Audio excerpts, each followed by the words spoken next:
All right, guys, so we got to talk about Stephen A. jumping on The View, talking to the old battle axes about Trump's mandate. Let's get into it. So Trump's only been in office for 6 weeks. Seems like 6 years, doesn't it?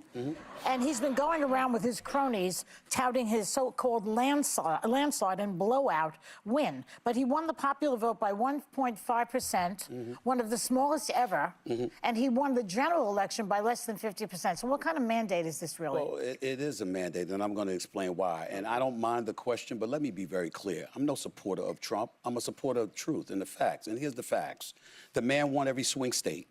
He increased in terms of his voter turnout in his favor from the standpoint of blacks, Latinos, and young voters. He increased his numbers in that regard from 2020. 89% of the counties shifted to the right. That's a mandate.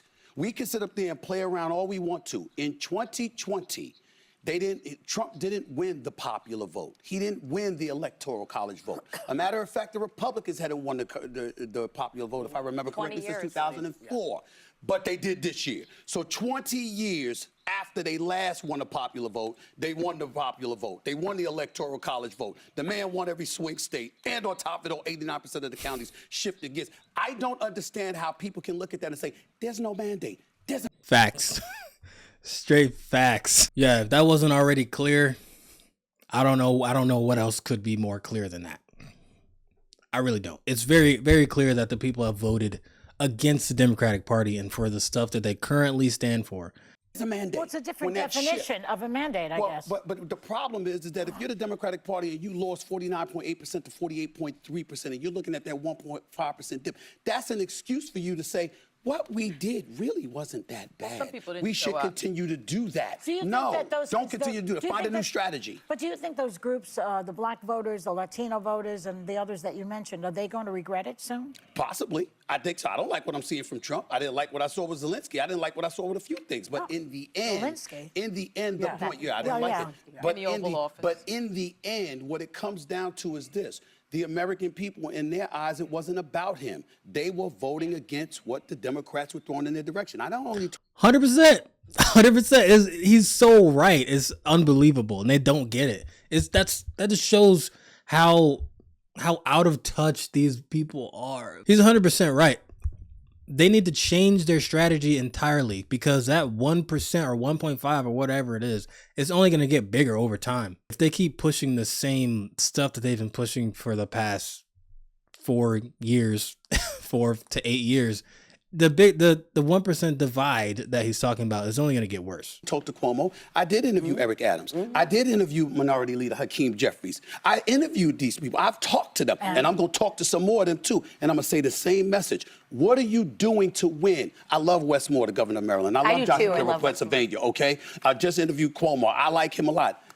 I want somebody to step up and recognize that man in the Oval Office, whether you like it or not, is potent. He's coming and he wins. You got to find a way to beat him. This way is not the way that the Democrats have been doing it. Let's talk about how people are feeling about his performance, because a CNN poll this week found that 52% of people disapprove of Trump's performance in office so far. So even though he may have won the general election by less than 50%, 52% disapprove of what he's doing. We're also seeing Republican voters at town halls opposing his executive overreach, giving Elon Musk the shadow presidency.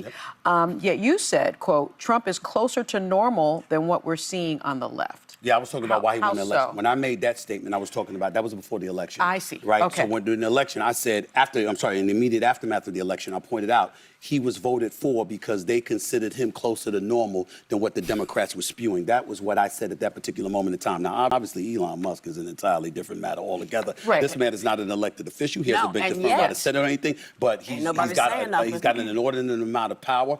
Given to him by Trump. I can understand how that could scare the living daylights out of folks, and the approval ratings. Obviously, we pay attention to that. But here's the bigger question. Who on the Democratic side are the American people pointing to and saying that's the person? They don't have anybody. There's nobody.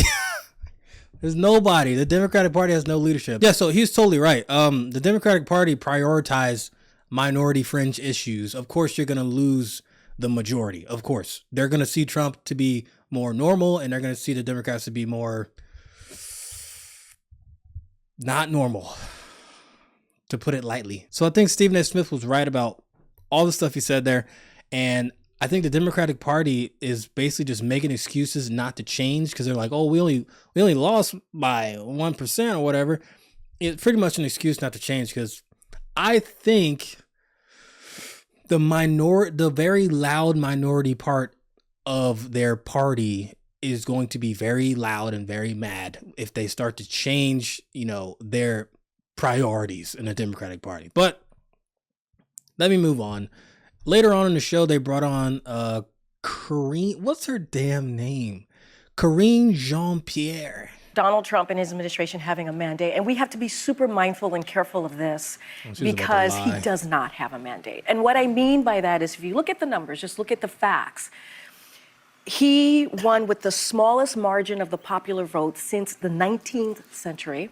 Yeah. There was no coattail, meaning that it is the House is at a razor thin, and he's on his way in the first 100 days to be the most unpopular president in their first 100 days. Mm-hmm. Yeah. That is not a mandate. In 70 years. In 70 years. The word man is in there. Well, yeah. Look, the Democrats have a couple questions that they need to ask themselves. Mm-hmm. The one is, who are they? Who are we as a party? What are we fighting for? And are we meeting the moment? Because these moments are not normal. This is not normal. You think about journalists, you think about the reason they're in the press briefing room, you think about the reason they're in the pool. It's called the protective pool. There are 13 members of the pool. I'll try not to get too wonky here. And their job is to provide unbiased information to the American people. Mm-hmm. Because the American people deserve that. And when the White House press team decides to step in and override the White House Correspondents Association, who they have the job of doing that, then what we're looking at is state TV. Yep. Oh my God, bro. Dude, he's literally, bro, like this is what bugs me about Democrats, dude. They literally say what they are doing. They literally say what they are doing.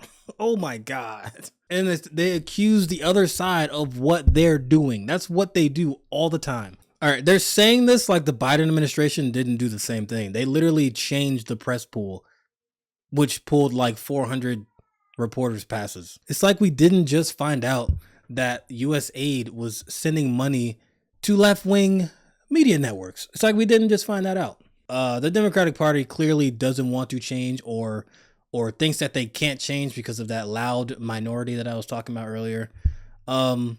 Essentially, it seems like they're making excuses not to change, and they're waiting on Trump to mess up. And you see all the propaganda going around. Trump is messing up all these programs, taking veterans benefits, taking away Social Security.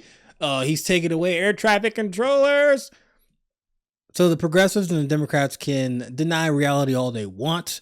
It's nice that Trump is, speeding through all of these mandates that he's been given early in the administration. So it works out better in the long run. And I think it's going to work out better in the long run. And I'm looking forward to see what he's going to have in his speech tonight. Anyway, let me know your thoughts down in the comments below. Don't forget to subscribe, like, and comment. And I'll see you later.